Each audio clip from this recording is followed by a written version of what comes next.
In this episode, the Hotung Institute sponsors a field trip with members of the American and Nepalese Consulates of Hong Kong to rehash the Battle of Wong Nay Chung Gap on 19th of December 1941 in a tribute to Hong Kong's own 3rd Eurasian Company and Canada's Winnipeg Grenadiers. On the 7th of December, in the year 1941, the Japanese launched a surprise attack at Pearl Harbor, Hawaii, of the United States of America at 7:48 a.m. Less than 8 hours later, Hong Kong was invaded by approximately 35,000 Japanese troops. Gin Drinkers Line was the defensive line put in place by the English to contain any Japanese attack.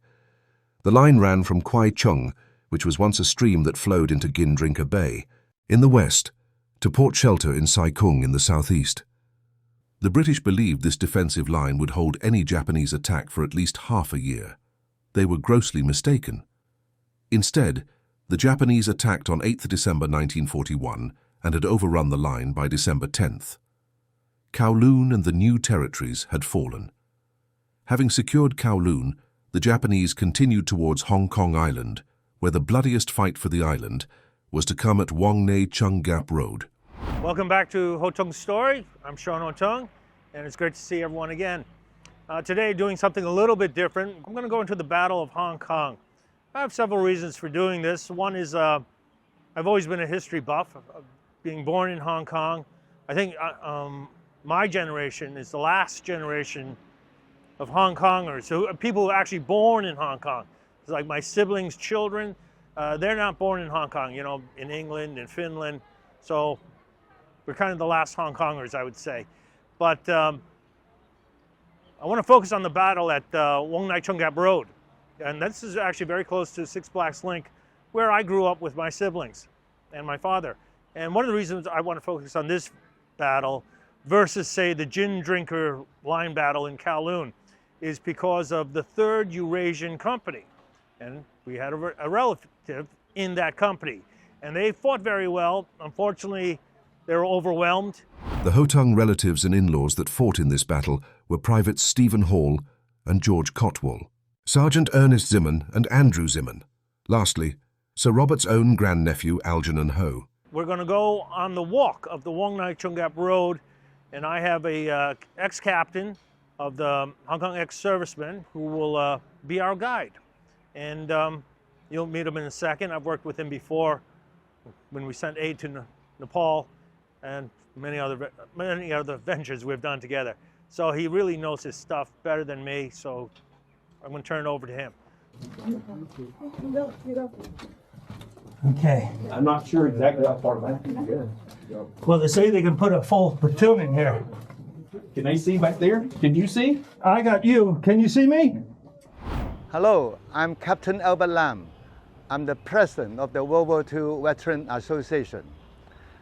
Part of my job is to take people around the battlefield tour.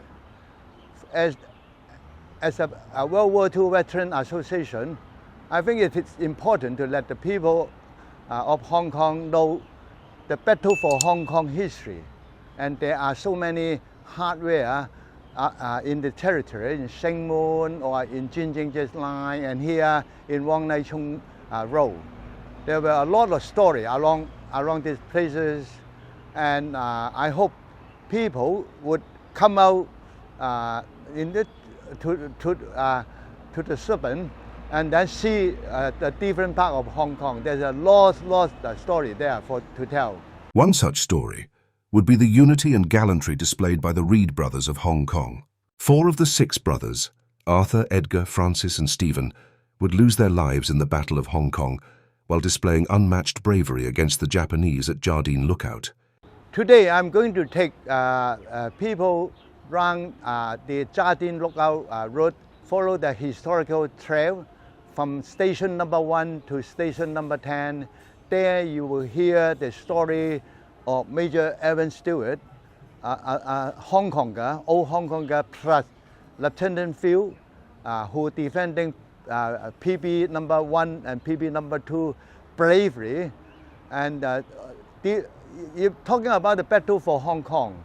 Really, the bloodiest fighting is in the Jardine Lookout and number 3 Company sector.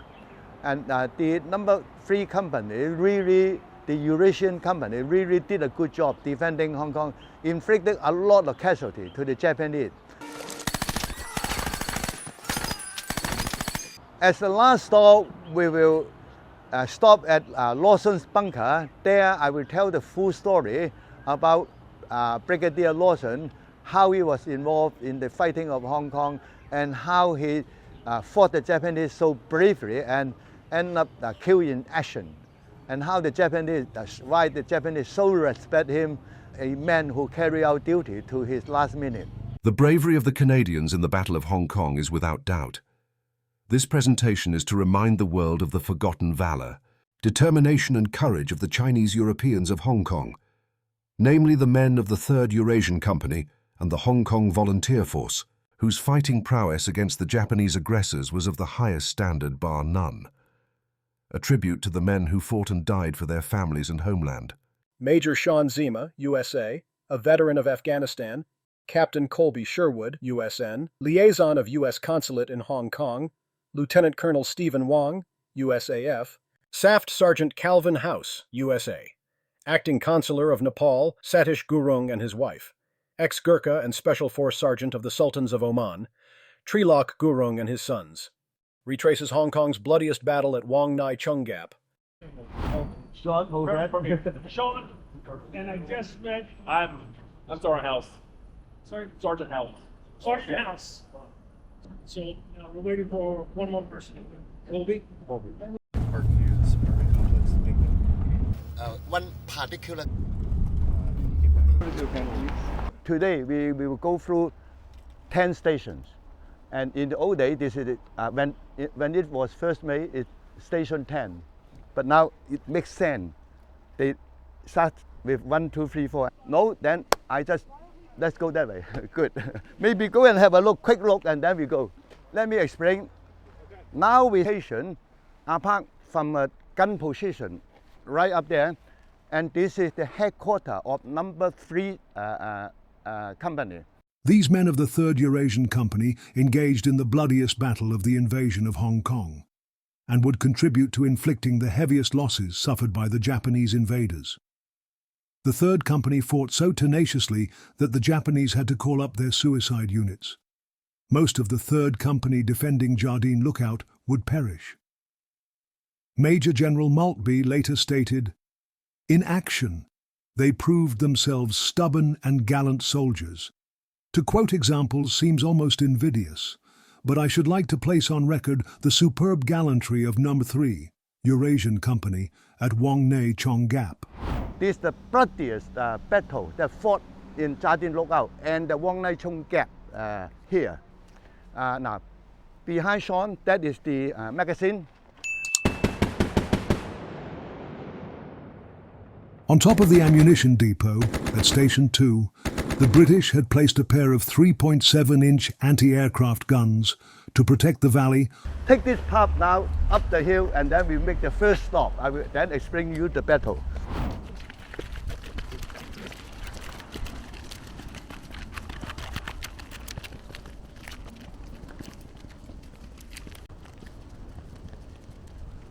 On 16th of December, the gunners of the 7th Battery, 5 Heavy Anti-Aircraft Regiment, managed to shoot down a Japanese plane.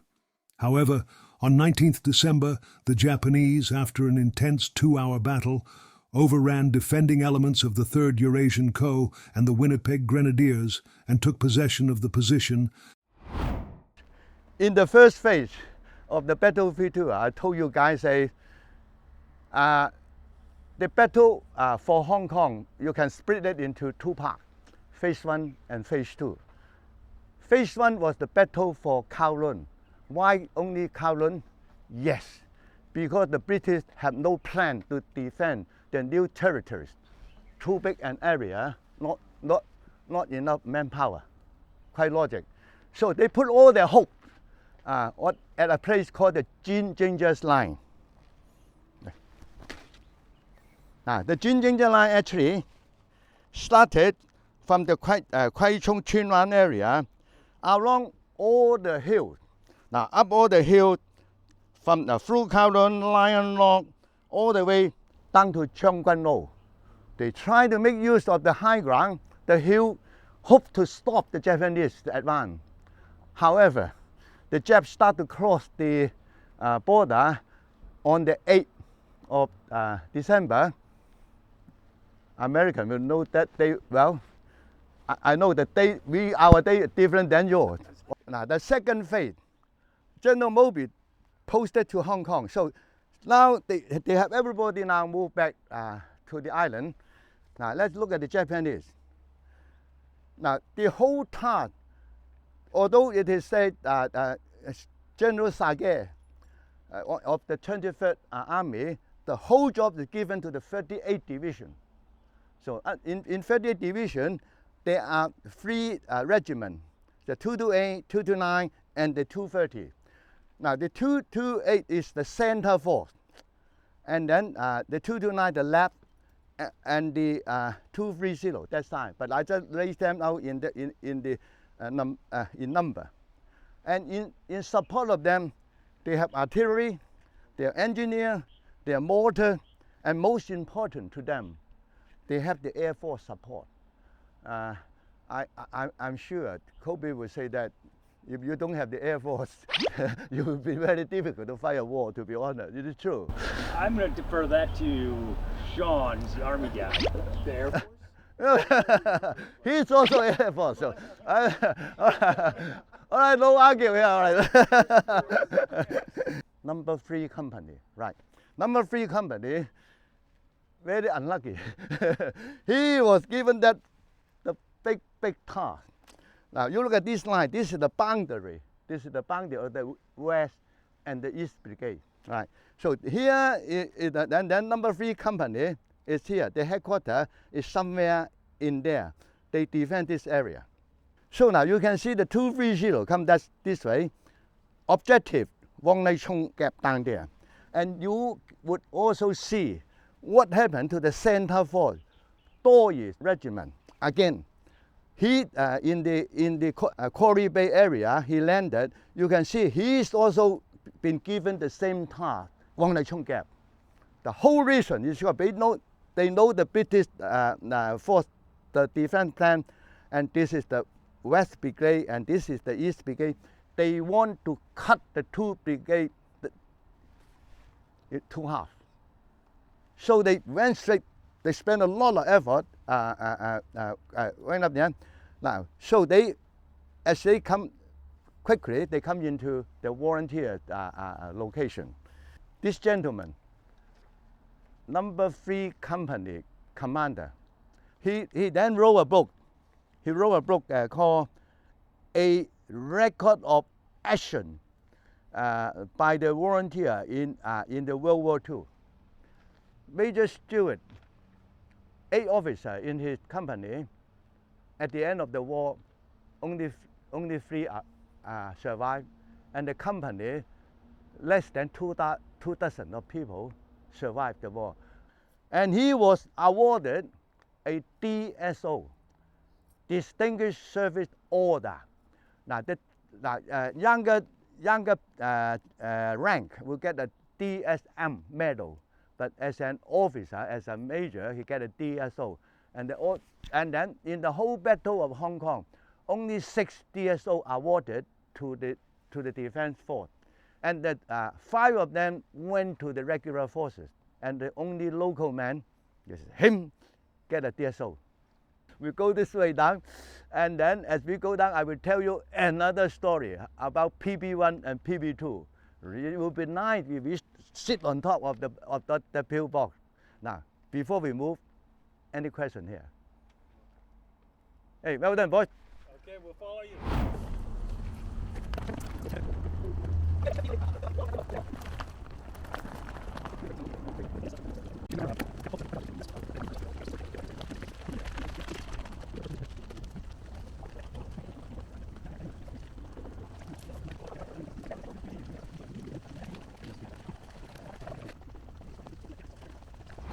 Ladies and gentlemen, now, Station 3.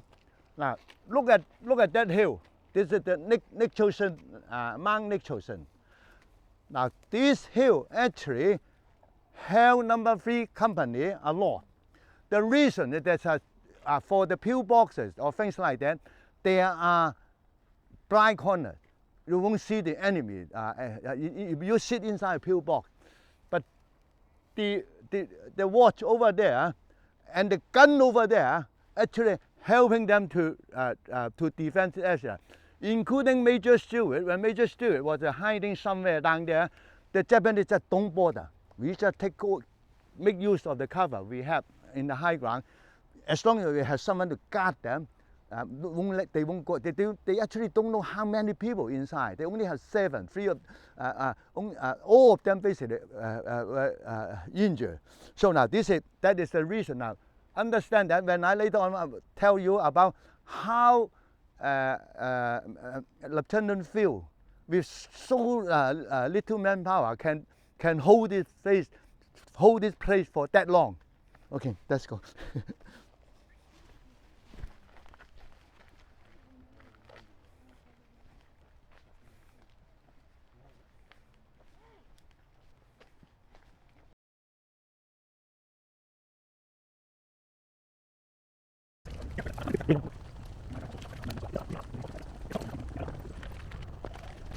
When we go down to 5,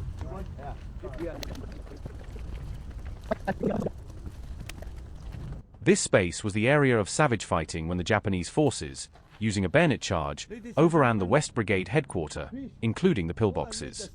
The fight at the Gap was the decisive factor that allowed the Japanese to take control of Hong Kong. Captain Albert now details the battle at Pillbox 1. So here is pillbox number 1, and that one we just been to pillbox number 2, and this is commanded by a lieutenant, Lieutenant Phil, and he was with his major, Stonecutter Island. He under his platoon, he have 3 machine guns inside up here, and another pillbox, another 3 machine gun, and also he had some other defense, because inside there are a lot of that blind corner, so they need to position, tuck in some defense position, put outside. So what happened on the 19th war? The Jap went over the hill. Phil was here, received a lot of Canadian volunteers as they withdrawing from the hill and other areas. They all go this way. Some of them choose to stay with him. Lucky thing is that he has a lot of, as I mentioned before, a lot of weapons, ammunition, and no problem at that. So some choose to, well, I want to rejoin my regiment. So then later on, we actually using that path they used in 1941 to go downhill. Right. So this is the place that both the 230 regiment Japanese and the 228, 2 regiments, 230, 228, they both come to this location. The Japanese made I won't call it a mistake. In December, it was raining the night before. Vision was very, very bad. And the Japs come down here, they decide to wait for dawn. And none of them understand the pillbox is not far away from them. They just hiding somewhere in the hill. When dawn arrived, now here, inside this, actually, you know, in the submarine, the periscope. So they rip it up, they can see what's on. And also Mount Nicholson, just not far away, and they are in the high ground. So at first light, he opened fire here, killed a lot of Japanese. Then the Japanese, bloody hell, that's the gun position. Though they start to mount attack, and then the outside people stop them, and down there, they another his Sergeant White, and also after the whole day fighting, Lieutenant Phil himself, altogether from the first attack, ways after the Japanese use a lot of effort. For example, they get the sniper come in. They get the sniper in and actually fire at those. Every time when the sniper come in, they just lower that person, and then quickly they come out, look, and then lower it like a sniper, and then whatever attack the Japanese organize, no joy. And happened to be one. The Japanese actually climb up to the roof here and throw grenade into the pillbox inside. As we've been to Shingmun last time, inside the pillbox there's a strong wall. They call it the stop wall. So they see grenade throw into the pillbox, they go quickly, hide behind the wall. When that boom, boom, boom, I tell you, it's very, very uncomfortable. When the grenade go off, you not only the film, and then, however, they understand they're Japanese on top. They just quickly call the two locations from them to open fire at the Jap. So it is, and then the Jap, and then withdraw, and then he come up again.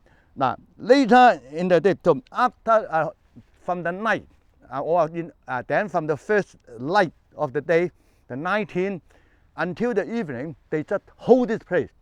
The Jap, they himself, all the outside people, move in. Some killed, some badly injured. Lieutenant Phil himself, according to the volunteers' record by Evan Stewart, he was injured 6 times throughout the day, and also all the free guns when the Jap closed, when they moved to behind the stop wall, and they can't take the machine gun. It's quite heavy, so after a few attacks, the machine gun all the free machine guns were out of order, and then they have light machine gun with them because they brought some very clever man. So they have light. After a long day fighting, in the evening, they just try every effort. No choice. They don't want to wait at night because attack this place at night is even much harder. So there's a colonel, Japanese colonel, come up with a white flag, and then say, "Now, boy, you have no chance." Now, the Japs actually don't stop here. All right, put it that way first. Every time there's the stronghold here, they just put people to surround it, make sure you don't come out, and then the force that keep passing through to the next objective.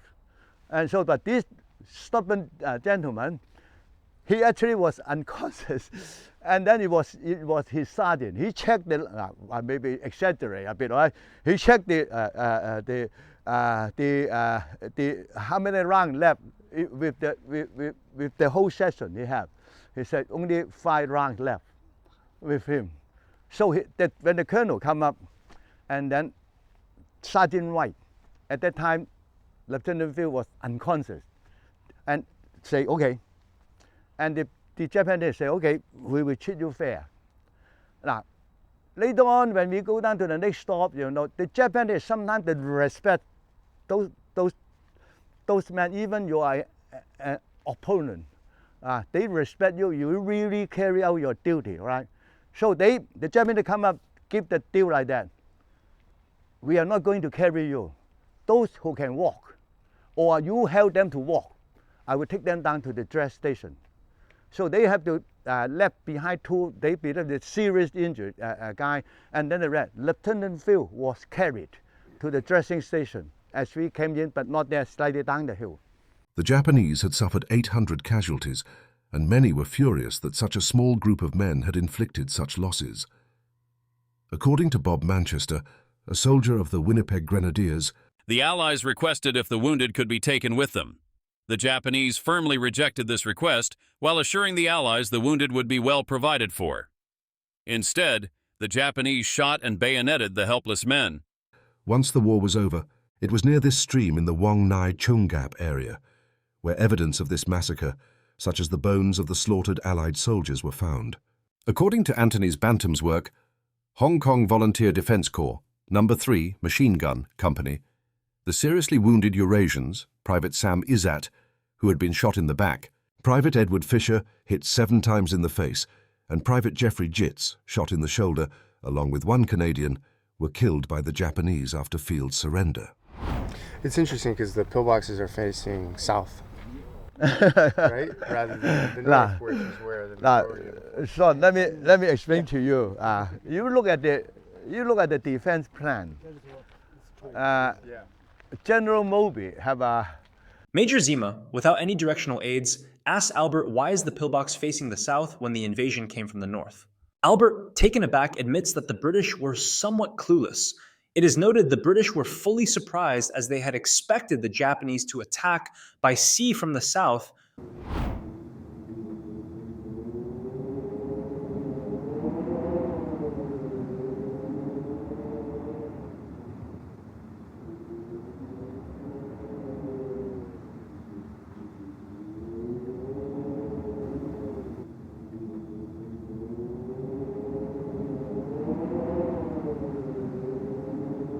Okay.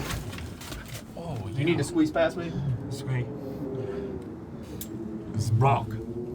Completely? Yep. Okay. Yeah. Alright. Yeah, so that's too bad. Okay. Back down. Okay. All right. All right.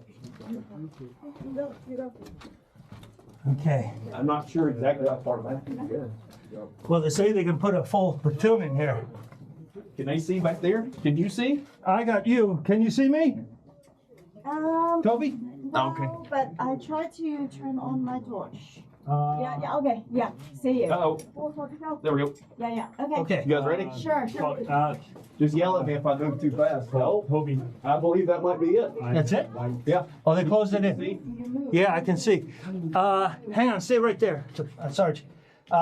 Okay, you got to go back out. Okay, go back a little bit. Jordan, come close. Oh, yeah. Okay. Jordan, you look. We'll talk over. Yeah. What is he saying? You need to squeeze past me? Yeah.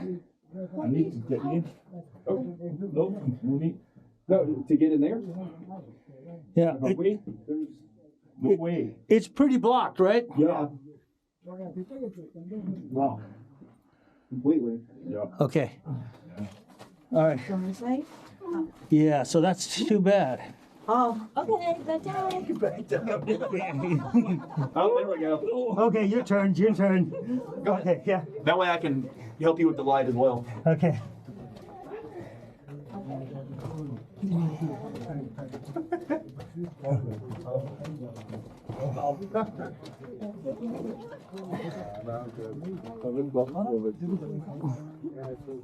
Okay. How was that? I went into a dead end. There's a stick. Yeah. You probably you can shave it down a little bit. This is the last stop we are going to make today. We are now at the West Brigade headquarters. Lawson believed the location was too vulnerable. Lawson wanted to move up to Black's Link, but the Japanese attacked before any repositioning could be made. By 10 a.m., the position was under heavy attack. Lawson decided to come out fighting instead of surrendering. With the capture of this site, the fate of Hong Kong was sealed. Yet, it is noted, the 3rd Eurasian Company, with elements of Canada's Winnipeg Grenadiers, were still fighting at the pillboxes and held out until every one of them was dead or wounded. Now, this is the very, very old map. Will you get my pin, huh? Yeah, Now, I said opposite of the road, in the old day, the road is here, miles away from Brigadier Lawson's body. Now here, I read it to you. Brigadier Lawson's body found it here, just here. But then the road actually way down. But as Hong Kong reclamation or just fill up the places, so the whole area opposite of the road is raised up. This is the end of the tour now.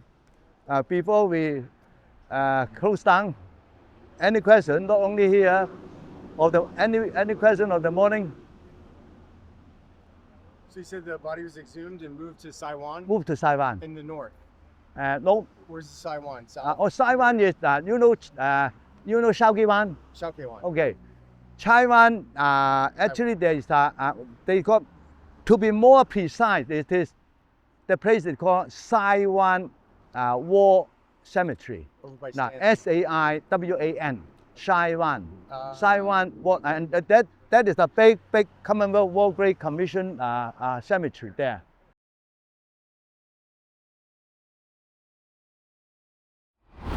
Okay, so we had a pretty good walk. Of course, at Station 5, I basically I hijacked the group because I really wanted to run them down to see a Japanese cave.